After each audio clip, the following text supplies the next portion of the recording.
नमस्कार दोस्तों। जब मैंने सुरैया से अपनी मुलाकात का किस्सा एक वीडियो में सुनाया था तो आप में से कई यूजर्स ने मुझसे देव आनंद और सुरैया की लव स्टोरी सुनाने के लिए कहा था।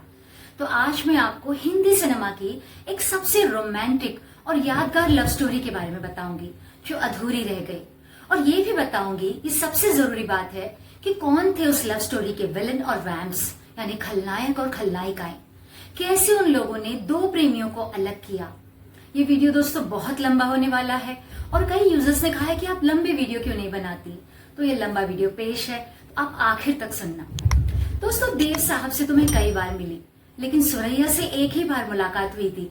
मौका देख के मैंने आज तक चैनल के लिए उनका रेयर इंटरव्यू कर लिया था। वो आज तक के आर्काइव्स में पड़ा होगा। तो उस दिन उनके साथ मुझे मिले थे उनकी फिल्म विद्या के प्रोड्यूसर के बेटे और बहू। उन्होंने मुझे बताया था कि उनके पिताजी ने कैसे देव और सुरैया को पहली बार मिलाया था। दोस्तों, मुझे लगता है कि उन दोनों खूबसूरत स्टार्स की बेहद रोमांटिक लव स्टोरी इसलिए भी यादगार है क्योंकि वो अधूरी रह गई, और इसलिए भी कि सुरैया ने देव साहब से बिछड़ने के बाद कभी शादी नहीं की।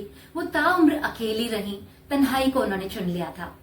इंग्लिश लिटरेचर के रोमांटिसिज्म के पोइट शैली ने कहा है ना कि those songs are beautiful that tell us saddest thoughts. इसी लाइन को 1953 में आई फिल्म पतिता के गाने में भी इस्तेमाल किया गया था। उसके बोल थे कि हैं सबसे मधुर वो गीत जिन्हें हम दर्द के सुर में गाते हैं, और संजोग देखिए कि वो फिल्माया भी देव आनंद पर ही गया था। दोस्तों, उनके इश्क की दास्तान बिल्कुल बॉलीवुड की किसी फिल्म की स्क्रिप्ट की तरह थी। उसमें रोमांस, जमाना, प्यार के दुश्मन, धर्म की दीवार, खलनायक, सब कुछ था। सुरैया और देव की पहली मुलाकात, वो पहला इंटरेक्शन भी बहुत दिलचस्प था जो आपको कहीं पढ़ने को नहीं मिलेगा क्योंकि वो छपाई नहीं। वो दोनों पहली बार मिले थे 1948 में फिल्म विद्या के लिए। विद्या के प्रोड्यूसर थे जीत प्रोडक्शंस। फिल्म के 10 साल बाद तक भी वो प्रोड्यूसर और उनके बाद उनका परिवार आखिर तक सुरैया के बहुत करीब रहे। वो उन सिर्फ 3-4 लोगों में थे जो आखिरी वक्त तक सुरैया से मिलते रहे। सुरैया अपनी जिंदगी के आखिर के करीब 45 सालों में सोशल लाइफ से बिल्कुल कटी रही, और ये उनका अपना फैसला था, यानी वो सेल्फ एग्जाइल में थी। उन प्रोड्यूसर फैमिली से मेरी मुलाकात सुरैया के साथ ही फिल्म सिटी स्टूडियो में उसी दिन इवेंट में हुई थी जिसमें देव आनंद और सुरैया दोनों इनवाइटेड थे। लेकिन सुरैया देर से पहुंची और दो बिछड़े प्रेमी आखिरी बार भी मिलते मिलते रह गए। इसके बारे में मैंने पिछले वीडियो में तफसील से आपको बताया था। तो एक स्टूडियो में सेट पर विद्या के प्रोड्यूसर देव साहब को सुरैया से मिलाने ले गए। देव तब नए उभरते हुए एक्टर थे और सुरैया बहुत ही एस्टैब्लिश टॉप की स्टार सिंगर थी। फिल्मों में देव आनंद सुरैया से जूनियर थे, लेकिन उम्र में उनसे करीब 6 साल बड़े थे। देव आनंद का जन्म 1923 का था और सुरैया का 1929 का। तब सुरैया जमाल शेख सिर्फ 18 साल की थी। सोचिए, उस उम्र में वो टॉप स्टार थी। वो 12 साल की उम्र से फिल्मों में काम कर रही थी। तब तक वो इशारा फिल्म में हिंदुस्तानी सिनेमा के लेजेंड पृथ्वीराज कपूर की हीरोइन भी बन चुकी थी। कई बार वो अपने मेल को स्टार से ज्यादा फीस लेती थी। उनकी पॉपुलैरिटी का वो आलम था कि उनके घर के बाहर उनकी एक झलक देखने के लिए दीवानों की भीड़ लगी रहती थी और ट्रैफिक की दिक्कत हो जाती थी। वो ट्रेन सिंगर नहीं थी, लेकिन फिर भी बहुत बड़ी स्टार सिंगर थी। नूरजहां के साथ 1946 में सुरैया ने अनमोल घड़ी फिल्म में काम किया था जो कि बहुत बड़ी ब्लॉकबस्टर थी। वहीं धर्मदेव आनंद गुरदासपुर जिले से आए थे जो अब पाकिस्तान में है और नरोवाला कहलाता है। उन्होंने लाहौर के गवर्नमेंट कॉलेज से इंग्लिश लिटरेचर में ऑनर्स किया था। देव साहब आगे पढ़ने इंग्लैंड जाना चाहते थे, लेकिन फिल्मों का अट्रैक्शन उन्हें 40s के दशक में बॉम्बे ले आया, यानी 40 के दशक में वो बॉम्बे आ गए। यहाँ काफी संघर्ष के बाद वो ब्लैक एंड व्हाइट फिल्मों के हीरो बन गए। वो अशोक कुमार के फैन थे, इसीलिए फिल्मी कीड़े ने उन्हें काट लिया था, और जब तक वो सुरैया से मिले तब तक वो 3 फिल्में कर चुके थे। तो उस दिन स्टूडियो में सुरैया की फिल्म की शूट चल रही थी। शॉट खत्म हुआ तो विद्या के प्रोड्यूसर ने देव साहब को सुरैया से मिलाते हुए कहा कि ये है आपके अगले हीरो। देव को पहली नजर में देख के सुरैया का रिएक्शन नॉर्मल नहीं था। उन्होंने कहा, ये मेरा हीरो कैसे बनेगा, कितना दुबला पतला सा है। जाहिर है दोनों की फिजिकल अपीयरेंस में बहुत फर्क था। सुरैया काफी हेल्दी थी और देव सच में काफी दुबले पतले थे। तो प्रोड्यूसर ने कहा कि हम इसे काजू, किशमिश और बादाम खिलाएंगे, तुम देखना जल्दी से एकदम तंदुरुस्त हो जाएगा, तुम्हारे साथ बहुत सूट करेगा। ये सुन के सुरैया के होठों पर मुस्कुराहट आ गई, लेकिन वो खास इम्प्रेस नहीं थी। उनके सामने देव बाहर से कॉन्फिडेंट दिख रहे थे, लेकिन अंदर से बहुत बेचैन थे। मीटिंग से पहले भी वो स्टूडियो के कोने में बैठकर सुरैया को एकटक देख रहे थे और सुरैया ने ये नोटिस किया था। तो मिलते वक्त सुरैया ने पूछा कि जब मैं शॉट दे रही थी तब आप मुझे इतने गौर से क्यों देख रहे थे? तो वो बोले कि जिसके साथ काम करना है उस पर गौर करना तो बहुत जरूरी था। उन दोनों अजनबियों को उस वक्त नहीं पता था कि ये मुलाकात उनकी जिंदगी बदल देगी। विद्या बनकर 1948 में रिलीज हुई और सुपरहिट हो गई। साथ ही उसी साल आई ब्लॉकबस्टर फिल्म जिद्दी, जिससे देव आनंद भी बहुत बड़े स्टार बन गए। दोनों को फिर जीत में कास्ट किया गया जो 1949 में आई। फिर तो दोनों की जोड़ी सुपरहिट हो गई। लेकिन इसी दौरान एक हादसा होते होते बचा जिसने उनकी जिंदगी को एक खूबसूरत मोड़ दे दिया। जीत के एक गाने की शूटिंग झील में हो रही थी। गाने के बोल थे, किनारे किनारे चले जाएंगे। झील के बीचों बीच नाव में दोनों बैठे थे और शॉट हो रहा था। तभी अचानक से नाव पलट गई। सुरैया को तैरना नहीं आता था, वो पानी में डूबने लगी। तो देव आनंद सुरैया को बचा के तैरते हुए किसी तरह किनारे पर ले आए। बाद में सुरैया ने बताया था कि जब देव ने मुझे बचाया तो मैंने उनसे कहा था कि अगर आज आप मुझे नहीं बचाते तो मैं खत्म हो जाती। देव साहब ने जवाब दिया था कि अगर तुम्हारी जान चली जाती तो मैं भी खत्म हो जाता। मुझे लगता है कि यही वो पहला पल था जब हम दोनों को एक दूसरे से मोहब्बत हो गई थी। यानी देव और सुरैया की लव स्टोरी खामोशी के साथ उस पल शुरू हुई और 2 साल तक उनका सीक्रेट लव अफेयर चला। उनकी ऑन स्क्रीन केमिस्ट्री भी इतनी अच्छी थी कि दोनों ने 7 फिल्मों में बतौर हीरो हीरोइन काम किया। सुरैया ने पहली बार अपनी पर्सनल लाइफ के बारे में बात की थी स्टारडस्ट के एक इंटरव्यू में 1972 में और फिर शायद साल 2000 में मुझसे। तो 2 साल तक देव और सुरैया का सीक्रेट लव अफेयर चलने के बाद आखिर एक दिन पता चल गया और सुरैया की नानी अपने असली रूप में आ गई। वो दोनों प्रेमियों के बीच दुश्मन बन के खड़ी हो गई। उन दिनों देव आनंद अक्सर सुरैया के घर डिनर पर जाते थे, लेकिन ये बात खुलने के बाद उनकी एंट्री उनके घर में बैन हो गई। अब जब दोनों साथ शूट करते थे तो नानी बादशाह बेगम सेट पर और ज्यादा चौकन्नी रहने लगी। वो फिल्मों से कई रोमांटिक सीन्स में निकलवा देती थी जिससे उन्हें इश्क फरमाने का मौका ही न मिल जाए। बादशाह बेगम की तो एक ही कोशिश रहती थी कि सेट पर सुरैया से देव साहब कोई निजी बात न कर पाए। शूट के बाद तो मिलने की इजाजत ही नहीं थी। सुरैया के लिए फरमान था कि बस शूट करो और घर चलो। इसलिए दोनों खतों के जरिए बात करने लगे। लव लेटर्स पहुंचाती थी उनकी दोस्त और को स्टार कामिनी कौशल। देव साहब को लिखने का बहुत शौक था और उनके पास पेन्स का बहुत बेहतरीन कलेक्शन था। वो उन्हें यानी सुरैया को हर शुक्रवार को रात में फोन करते थे और सुरैया घर में फोन के पास बैठकर कॉल का इंतजार करती थी। बाद में ये भी बंद हो गया। इस तरह उनका इश्क 4 साल तक चला। इस दौरान उन्होंने 7 फिल्मों में एक साथ काम किया जो सारी सुपरहिट रही। विद्या, जीत, अफसर, सनम, शायर, नीली और 2 सितारे। देव आनंद उन्हें प्यार से नोजी बुलाते थे और सुरैया उन्हें स्टीव बुलाती थी। एक दिन देव साहब ने सुरैया को शादी के लिए प्रपोज किया और 3 हीरों से जड़ी महंगी अंगूठी उन्हें गिफ्ट की। सुरैया ने खुद बताया था कि उस अंगूठी के लिए देव साहब ने एक दोस्त से उधार भी लिया था क्योंकि वो हीरे बहुत कीमती थे और उससे कीमती था उनका प्यार। देव ने अंगूठी देते वक्त कहा था कि ये हमारी एंगेजमेंट रिंग है। मैं जानता हूं कि तुम इसे एंगेजमेंट फिंगर में नहीं पहन सकती, लेकिन इसे बॉक्स में रख लेना। लेकिन सुरैया से रहा नहीं गया। एक दिन उन्होंने एक्साइटमेंट में वो अंगूठी पहन ली और उनकी नानी की मनहूस बाज की नजर उस पर पड़ गई। उनका राज फाश हो गया। बादशाह बेगम ने गुस्से में वो अंगूठी सुरैया से छीन ली और उनके सामने ही घर के बाहर रोड क्रॉस करके मरीन ड्राइव के समंदर में फेंक दी। आज भी शायद साउथ मुंबई के मरीन ड्राइव पर सुरैया यानी वो सागर की गहराइयों में कहीं पड़ी होगी। नानी को उस दिन पता चला कि बात सिर्फ मोहब्बत तक ही नहीं है बल्कि शादी के इरादे तक पहुंच चुकी है। तो सुरैया और देव की लव स्टोरी की पहली वैम थी नानी बादशाह बेगम। सुरैया ने कहा था कि उनकी नानी घर की सबसे डोमिनेंट महिला थी। वो सब कुछ अपने कंट्रोल में रखती थी। जिसे बॉलीवुड की बाद में हेलीकॉप्टर मम्मियां होने लगी, वैसे तब वो हेलीकॉप्टर नानी थी। बाज की नजर से वो बादशाह बेगम सुरैया की पहरेदारी करती थी, शूट के पहले भी, दौरान भी और बाद में भी। इसलिए शूट के दौरान देव और सुरैया अक्सर रोमांटिक सीन देने में अनकंफर्टेबल हो जाते थे। इसीलिए डायरेक्टर्स भी चालाकी से नानी को बहला फुसला के शूट के सेट के बाहर भी भेज देते थे जिससे कि वो अपनी शूट पूरी कर सकें। नानी तो नानी थी, वो देव और उनकी मोहब्बत की बिल्कुल खिलाफ थी और इसकी पहली वजह थी उन दोनों के अलग अलग मजहब। सुरैया मुस्लिम थी और देव हिंदू थे।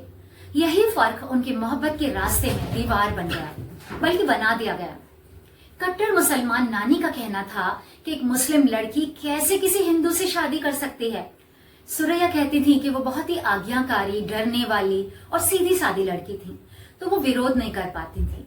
उनकी उम्र भी 21 साल ही थी। सोचिए, उस उम्र में स्टार होकर भी, इतना पैसा कमा कर भी वो इतना डरती थी। बादशाह बेगम के अलावा उनके प्यार के और भी दुश्मन थे। उस दौर में हिंदुस्तानी सिनेमा की कई बड़ी मुसलमान हस्तियां दोनों की शादी के खिलाफ थीं और उन्हें रोक रही थीं। हैरानी की बात है कि एक वक्त वो भी था और उसके बाद के सालों में तो बॉलीवुड में धर्म कोई मुद्दा ही नहीं रहा। अब तो सब मिक्स है, लेकिन वो दौर अलग था। सुरैया और देव आनंद के प्यार को बर्बाद करने वाले विलन और वैम्स में से एक तो उनकी जालिम नानी थी और दूसरे थे डायरेक्टर एम सादिक। वो सुरैया से खुद शादी करना चाहते थे। एम सादिक, जिन्होंने 14वीं का चांद, बहू बेगम, बहारों फूल बरसाओ जैसी लैंडमार्क फिल्में बनाई, क्लासिक फिल्में बनाई। नानी के लिए वो परफेक्ट मैच थे, लेकिन सुरैया ने उनका प्रपोजल ठुकरा दिया। हिंदुस्तानी सिनेमा में एक मुस्लिम लॉबी थी जिसमें संगीतकार Naushad, film maker Mehboob Khan, AR कारदार थे, सिंगर प्रोड्यूसर जद्दन बाई थी, एक्ट्रेस नादिरा के पहले पति गीतकार और प्रोड्यूसर नक्शाब जैसे बड़े बड़े लोग थे जो इस शादी के बहुत खिलाफ थे। ये प्रभावशाली लोग सुरैया की नानी की नाराजगी को और शह दे रहे थे और भड़का रहे थे। वो कह रहे थे कि ऐसा किसी हालत में होने मत देना। हैरत की बात है कि ये वही जद्दन बाई थी जो खुद कोठे से आई थी और बाद में उनकी खुद की बेटी नरगिस ने पहले तो हिंदू स्टार राज कपूर से टूट कर इश्क किया और वो भी शादीशुदा थे, लेकिन राज कपूर ने जब अपनी बीवी को छोड़ने से इनकार कर दिया तो नरगिस ने दूसरे हिंदू स्टार सुनील दत्त से शादी कर ली। मैं दोनों के धर्म इसीलिए बता रही हूँ क्योंकि जद्दन बाई ने देव और सुरैया की शादी में धर्म को, मजहब को ही मुद्दा बनाया था और रुकावट डाली थी। ये लोग जो दूसरों की शादी में या दूसरों के घर में पंचायत करते हैं ना, उनकी अपनी औलादें वही करती हैं जिसे वो दूसरों के लिए रोकते हैं। अब सवाल ये है कि इस सब में सुरैया के माँ बाप कहाँ थे? तो जब उनका इश्क परवान चढ़ा तब तक उनके पिता अजीज जमाल शेख का निधन हो चुका था। उनकी माँ मुमताज शेख थी जो दोनों की शादी के फुल सपोर्ट में थी, लेकिन मुमताज शेख की माँ यानी बादशाह बेगम उनकी अपनी बेटी पर बिल्कुल नहीं चलने देती थी। एक इंटरव्यू में सुरैया ने बताया था कि हर रोज उन्हें समझाने के लिए फिल्म इंडस्ट्री से कई करीबी लोगों को उनके घर बुलाया जाता था। वो आकर बैठ जाते थे और उन्हें समझाते थे कि देव के साथ शादी आपकी जिंदगी की सबसे बड़ी गलती होने वाली है, ये सबसे बड़ी भूल है, तुम्हारी जिंदगी बर्बाद हो जाएगी। बात यहाँ तक पहुंची कि एक्ट्रेस नादिरा के पहले पति नक्शाब ने उनकी नानी के साथ मिलकर एक दिन सुरैया के सामने कुरान शरीफ लाकर रखती थी। उन्होंने कहा था कि वो कुरान पर हाथ रखकर कसम खाएं कि वो देव से शादी नहीं करेंगी, और कहते हैं सुरैया को वो कसम खिलाई गई और उन्होंने खाई।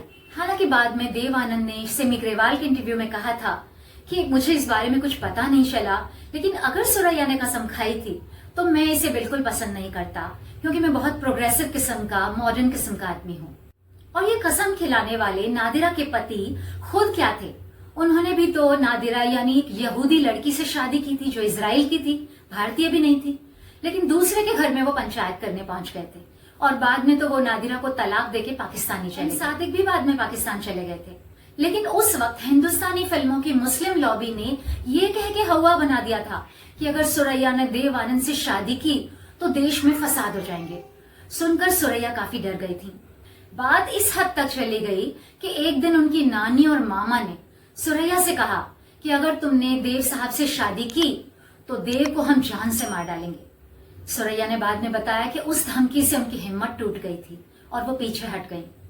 देव आनंद ने अपनी आत्मकथा रोमांसिंग विद लाइफ में लिखा है कि वो आखिरी बार सुरैया के घर की छत पर मिले थे। दोनों मिलकर बहुत रोए थे। इसके बाद उन्होंने सुरैया को फिर कभी नहीं देखा। वो मुलाकात सुरैया की माँ यानी मजबूर माँ मुमताज ने कराई थी। उस दिन भी देव साहब ने सुरैया से कहा था कि मैं तुम्हें प्यार और इज्जत दूंगा और तुमसे वही बदले में उम्मीद करूंगा। वो तो सुरैया को भगाकर कोर्ट मैरिज करना चाहते थे, लेकिन सुरैया इस बात से डरी हुई थी कि उनके नानी और मामा देव साहब की जान न ले लें। वो देव को हमेशा के लिए खोना नहीं चाहती थी। सोचिए कि वो इतनी भोली भाली और मासूम थी कि इस इमोशनल ब्लैकमेलिंग का शिकार बन गए, जो कि अक्सर परिवार वाले करते हैं। सुरैया ने 1972 में स्टारडस्ट को दिए इंटरव्यू में पहली बार इस मुद्दे पर खुलकर बात की थी। उन्होंने कहा था कि देव आनंद ने उनके सामने शादी के बाद फिल्मों में एक्टिंग छोड़ने की शर्त रखी थी, जिससे भी उन्हें डर लगा था। जब मैंने देव से शादी करने से इनकार किया तो उन्होंने कहा था कि तुम कायर हो। शायद मैं कायर ही थी, मेरे अंदर वो कदम उठाने की हिम्मत नहीं थी। शायद ये मेरी गलती थी या फिर किस्मत। लेकिन दोस्तों, देव आनंद की सच्ची मोहब्बत ठुकराने के बाद सुरैया की जिंदगी उसी पल में ठहर कर रह गई। कितने बड़े बड़े लोग उनसे शादी करना चाहते थे, लेकिन उन्होंने ताउम्र अकेले रहने का फैसला किया और कोई रिश्ता भी नहीं बनाया। जालिम नानी और मामा ने बहुत जोर दिया, लेकिन वो नहीं मानी। वो प्यार के लिए बगावत नहीं कर सकी, तो उन्होंने जिद कर ली और जिद निभाई। ये भी एक किस्म की बगावत थी। दोस्तों, ब्रेकअप के वक्त तो जज्बात में आकर कई लोग ऐसी बात कहते हैं कि वो कभी शादी नहीं करेंगे, लेकिन बाद में जिंदगी में आगे बढ़ जाते हैं और ऐसा करना भी चाहिए। लेकिन सुरैया ने अपनी जिद निभाई। देव से अलग होके उन्होंने काम जारी रखा।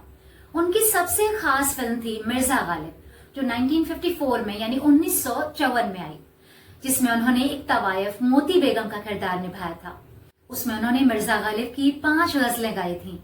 उस फिल्म को सोहराब मोदी ने डायरेक्ट किया था और दिग्गज अभिनेता भारत भूषण मिर्जा गालिब के रोल में थे। पंडित जवाहरलाल नेहरू उस समय देश के प्रधानमंत्री थे और वो सुरैया की गायकी के भी कायल थे। तो पंडित नेहरू के लिए फिल्म की स्पेशल स्क्रीनिंग रखी गई। स्क्रीनिंग के बाद नेहरू जी और सुरैया की मुलाकात हुई तो नेहरू जी ने सुरैया से कहा कि तुमने गालिब की रूह को जिंदा कर दिया। सुरैया फिल्मों में काम कर रही थी और वहीं सदाबहार रोमांटिक देव आनंद का इश्क अपनी को स्टार कल्पना कार्तिक उर्फ मोना से शुरू हो गया। कल्पना देव के भाई चेतन आनंद की पत्नी की शिमला की रिश्तेदार थी और उनकी खोज भी। उन्होंने कल्पना को गीता वाली के पैरेलल बाजी में लॉन्च किया था। धर्म से ईसाई कल्पना का असली नाम मोना सिंघा था और चेतन आनंद ने ही उन्हें स्क्रीन के लिए कल्पना कार्तिक नाम दिया था। कल्पना ने देव आनंद की प्रोडक्शन बाजी, टैक्सी ड्राइवर, 9-2-11, हाउस नंबर 44, आंधियां और हम सफर में बतौर उनकी हीरोइन काम किया और ये सारी की सारी क्राइम थ्रिलर थी। देव आनंद की जिंदगी का फलसफा था कि हर फिक्र को धुएं में उड़ाता चला गया, मैं जिंदगी का साथ निभाता चला गया।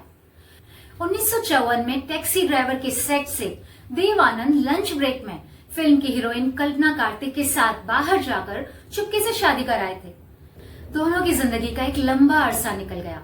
करीब 45 साल बाद 1999 के दौरान जिस दिन मुझे सुरैया मिली, उस दिन उन बिछड़े प्रेमियों की आखिरी मुलाकात होने वाली थी। लेकिन इस बार किस्मती विलन बन गई। उनकी टाइमिंग मैच नहीं हुई, वो मिलते मिलते रह गए। सुरैया साउथ मुंबई से निकली थी फिल्म सिटी स्टूडियो गोरेगांव में आने के लिए और ट्रैफिक में फंस कर रह गई और देव साहब यानी जो वक्त के पाबंद थे वो वक्त पर आकर चले गए।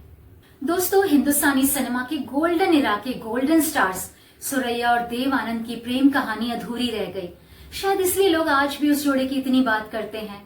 हालांकि देव साहब ने एक बार कहा था कि सुरैया के ठुकराने के कारण ही सिनेमा को देव आनंद मिला, यानी दिल टूटने के बाद उन्होंने काम पर बहुत ज्यादा फोकस किया और हिंदी सिनेमा में एक्टर, डायरेक्टर, प्रोड्यूसर के तौर पर इतना महान योगदान दिया। लेकिन दोस्तों, मैं ये भी सोचती हूँ कि अगर उन दोनों की शादी हो गई होती तो पता नहीं उस शादी का अंजाम क्या होता, क्योंकि देव साहब का रोमांस पत्नी पर ही नहीं रुका।